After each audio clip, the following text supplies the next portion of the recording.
धूप और छांव की तरह हमारे जीवन में सुख और दुख आते रहते हैं। हमें लगता है कि हमारे जीवन में हजारों दुख हैं, लेकिन अगर वास्तविक देखा जाए, आंखें खोलकर देखा जाए तो जीवन में सिर्फ एक ही दुख होता है, और वह दुख क्या है? इस बोध कहानी के माध्यम से समझ जाएंगे कि वह एकमात्र दुख क्या है और उसका समाधान क्या है। तो अपने दुख का निवारण करने के लिए इस कहानी को आखिर तक जरूर सुनें। इससे पहले कि आप इस कहानी में खो जाए, इस चैनल को सब्सक्राइब जरूर कर ले। तो चलिए कहानी शुरू करते हैं। एक गांव में माधव नाम का एक आदमी रहता था। वह अपनी जीवन से बहुत निराश था। उसकी निराशा की कारण ये था कि वह अभी तक कुछ भी नहीं करता था। उसके घर वाले उसको दूसरों को उदाहरण देकर ताने मारते थे और कहते थे कि वह सब तो कामयाब हो गया और तू यहीं का यहीं रह गई। जब भी वह कहीं बाहर जाता था तो लोग उससे पूछता था कि तुम क्या कर रहे हो भाई, और उसे कहने में बहुत शर्म महसूस होती कि अभी वह कुछ नहीं कर रहा है, कुछ करने की कोशिश कर रहा है। धीरे धीरे उसने लोगों से मुंह छिपाना शुरू कर दिया। उसका दुख इतना बड़ा थी कि उसकी लगता था कि वह धरती पर एक बोझ है और उसके बस कुछ भी करना नहीं है। वह कुछ कर ही नहीं सकता तो जीकर क्या करेगा, उसे मर जाना चाहिए। वह अकेले बैठकर रोता और भगवान को दोष देता। एक दिन नगर में गुरु को देखा, यो दुखों के ऊपर अपने प्रवचन दे रही थी। गुरु कह रहे थे कि दुख एक गुरु की तरह होते हैं जो आपको जीवन के बारे में समझा है और आपको सही से जीने का तरीका बताते हैं। आप चाहे तो दुख रूपी गुरु से अपना जीवन सीख सकते हो या दुख में डूबकर बैठे बैठे रो सकते हो। माधव भी यह बातें सुन रहा था। जब उपदेश खत्म हुआ उसने गुरु से कहा, दुख कुछ सिखाकर नहीं जाता बल्कि पीड़ा देकर जाता है। दुख की पीड़ा आनंद होती है, ऐसा लगता है इसके बाद कुछ नहीं मिलने वाला, कुछ नहीं होने वाला। मृत्यु भी इसके सामने कम लगती है। गुरु ने पूछा, क्या दुख है तुम्हें? माधव ने अपनी सारी निराशा बता दी और कहा, मेरे दुख की समाधान आपके पास नहीं है। गुरु ने मुस्कुराते हुए कहा कि जब तुम्हारे जीवन में असली दुख आए तब मेरे पास आना, मैं उसका समाधान अवश्य करूंगा। यही कहकर गुरु वहां से चला गया। माधव ने सोचा, क्या मेरा दुख असली दुख नहीं है? क्या ये दुख जो मैं झेल रहा हूँ दुख नहीं है? कोई भी मेरा दिल का दर्द नहीं समझता। अरे घर वालों नहीं समझता तो गुरु क्या समझेंगे? अपने दुख से परेशान होकर माधव ने एक निर्णय लिया कि वह कुछ करके दिखाएगा। उसने एक छोटा सा व्यापार शुरू किया। उसे उसकी व्यापार में सफलता नहीं मिल रही थी, पर उसके घर वालों बहुत खुश थे क्योंकि वह कुछ तो प्रयास कर रहा है। धीरे धीरे उसे सफलता मिलने लगी और फिर उसने रफ्तार पकड़ ली। वह 2 साल के भीतर एक बड़ा व्यापारी बन गया। अब उसके आसपास काफी लोग थे जो उसे पसंद करते थे, जो उसकी चिंता करते थे, जो उसके कार्यों को सराहना करते थे, प्रशंसा करते थे। उसके माता पिता भी अपने बेटे की प्रशंसा करते करते नहीं थकते थे। उसके मित्रों को संख्या दिन बे दिन बढ़ती जा रही थी और वह बहुत खुश था। फिर उसके कुछ दोस्तों ने उसको सलाह दी कि उसे अपना व्यापारी और बड़ा करना चाहिए। जब वह बड़ा व्यापारी बनकर इतना खुश है तो सोचो, अगर तुम इस नगर की, इस राज्य के सबसे बड़ा व्यापारी बन जाओगे तो कितना सुख होगा। तुम्हारे पास कितने लोग तुम्हारे साथ जुड़ेंगे, कितना यश तुम्हारा फैलाएंगे। स्वयं राजा भी तुम्हारी तारीफ करेंगे और जरूरत पड़ने पर तुमसे ही धन उधार लेंगे। ये बात माधव के मन में बैठ गई और अब वह बहुत मेहनत करने लगा।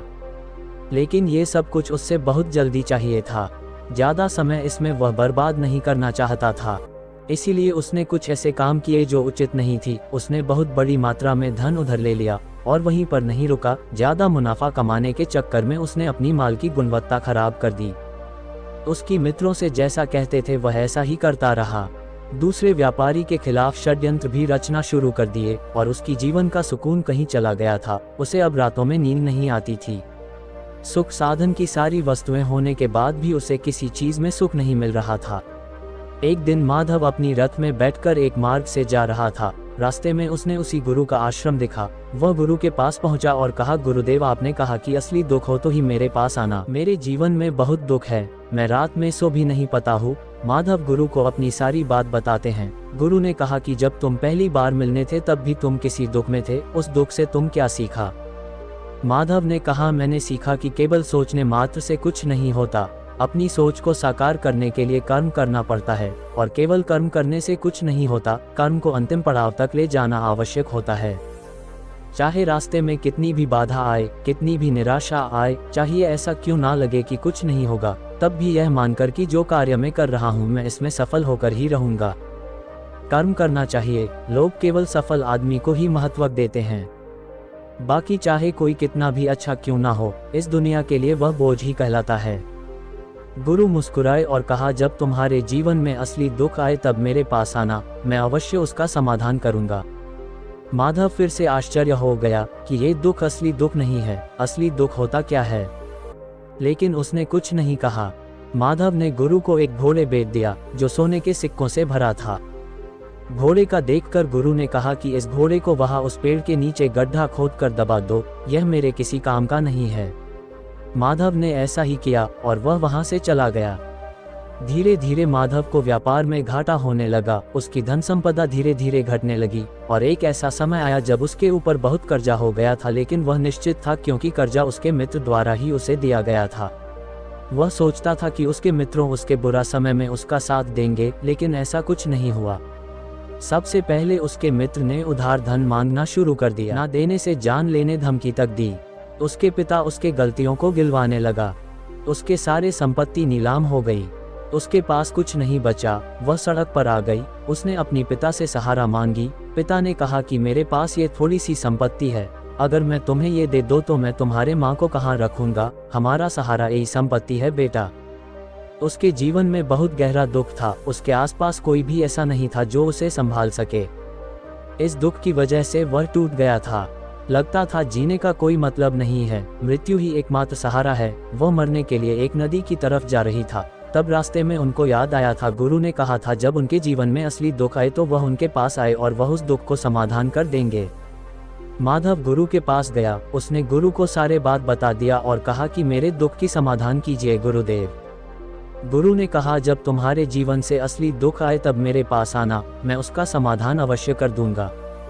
माधव ने कहा, असली दुख क्या होता है? यह असली दुख गुरुदेव, क्या अब मेरे जीवन में जो घट रहा है वह दुख नहीं है?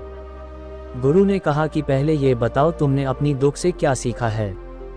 माधव ने कहा, जो लोग तुम्हारी तरक्की तुम्हारे पीछे पीछे तुम्हारे साथ आए हैं वह तुम्हें धोखा देंगे, क्योंकि तुम्हारे बुरे समय में वह तुम्हारा साथ नहीं देंगे बल्कि तुम्हारा फायदा उठाएंगे। भरोसा केवल उन्हीं लोगों को पर करना चाहिए जो तुम्हारे बुरे समय में, असफलता की समय में तुम्हारे साथ खड़े रहे हो, और ऐसे लोग बहुत कम मिलते हैं गुरुदेव। जिन्हें मिलते हैं उन्हें हमेशा उनकी कदर करनी चाहिए। कभी किसी के खिलाफ षड्यंत्र नहीं करना चाहिए, ईमानदारी और धैर्य के साथ काम करना चाहिए, लालच नहीं करना चाहिए। गुरु ने पेड़ के नीचे गड्ढा खोदकर घड़ा निकाला जिसमें सोने की सिक्कों से भरे थे, और वह घोड़ा माधव को दे दिया और कहा, जब असली दुख आया तब मेरे पास आना। और वह घड़ा माधव को दे दिया और कहा, जब असली दुख आया तब मेरे पास आना। माधव को उस घड़े से थोड़ा उम्मीद मिली। उस धन से उसने दोबारा व्यापार शुरू किया और अब वह छोटा सा व्यापारी बनकर भी खुश था, और ईमानदारी से काम करते करते वह फिर से एक बड़ा व्यापारी बन गया। हालांकि ऐसे में उसे कुछ समय लगा, लेकिन वह खुश था। उसको जीवन खुशियों से भरा था। लेकिन आप कितने ही अच्छे हैं, दान करते हैं, लोगों की मदद करते हैं, अच्छा काम करते हैं, पुण्य करते हैं। जीवन में दुख सबकी आता है, तो माधव के जीवन में फिर से दुख आया। उसके माता पिता की मौत हो गई। माधव माता पिता को शमशान ले गई और अंतिम क्रिया की। माधव ने जब उन्हें चिताओं ने जलते हुए देखा तो उनका मन बेचैन हो उठा। उसके मन में हजारों सवाल खड़े हो गई। वह घर वापस आए और उनका माता पिता की संपत्ति को देखा जिसके लिए वह हमेशा लड़ते रहते थे। उसके देखने वाला कोई नहीं था। उसका मन बहुत बेचैन हो रहा था। लग रहा था कुछ खाली है, कुछ डर है, कुछ है जो समझ नहीं रहा।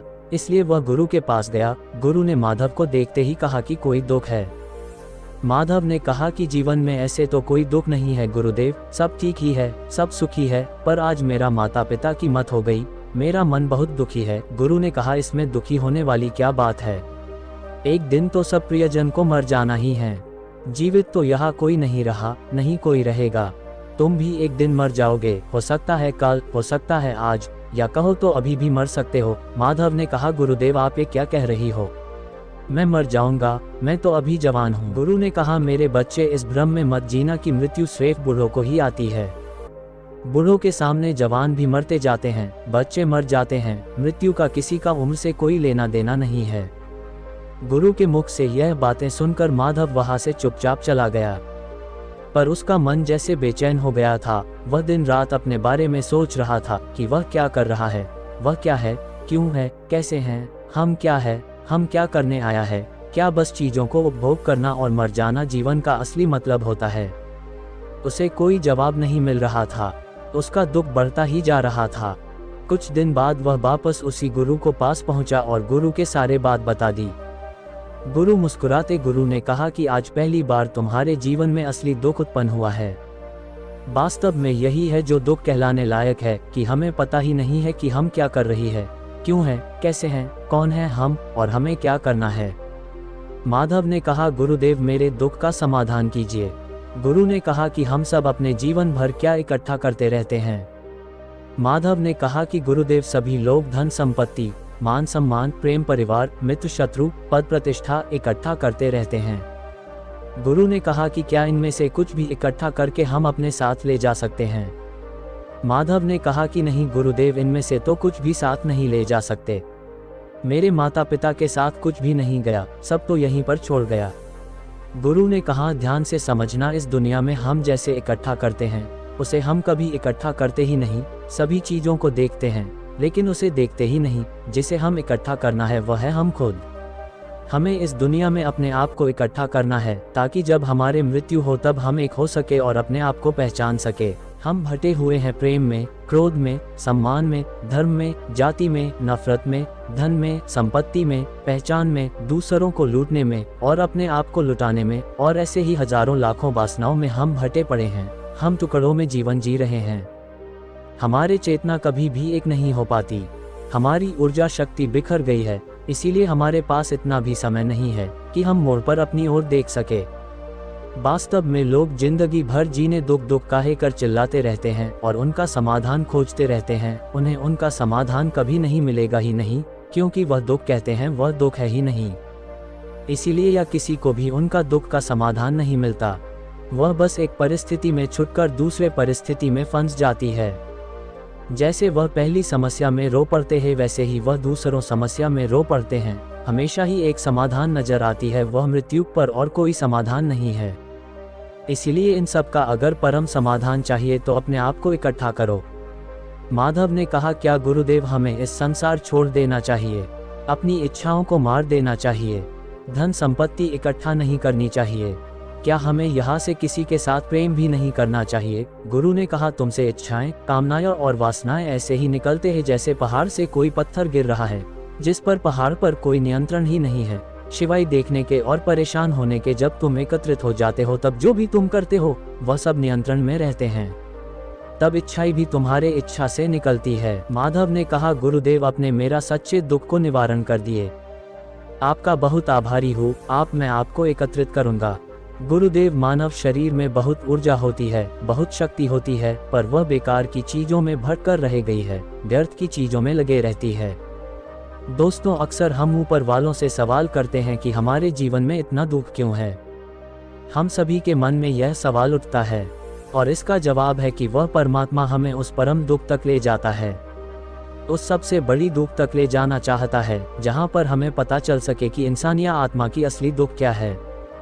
और वह दुख है अपने आप को ना पहचान पाना, अपनी शक्तियों को ना पहचान पाना, अपनी आप को एकठा ना कर पाना, अपनी आप को नियंत्रण ना कर पाना। हमारे जीवन में यही दुख होता है, लेकिन इस दुख को ना देखकर हम सभी प्रकार के दुख देखते हैं। लेकिन इस दुख पर कभी हमारा ध्यान नहीं जाता। और वास्तव में होना ये चाहिए कि जब हमारे जीवन में दुख आती है तो हमारे सोच वहाँ पर जाना चाहिए कि मैं क्यों हूँ, मैं क्या हूँ। और जब यह एकमात्र दुख आपके जीवन में आपको नजर आता है तब आप ध्यान के तरह बढ़ते हैं, तब अपने आप को खोजने तरफ चलते हैं। तो दोस्तों, आपको कैसे लगा ये कहानी कमेंट करके कमेंट सेक्शन में जरूर बताएं और इस चैनल को जरूर सब्सक्राइब कीजिए।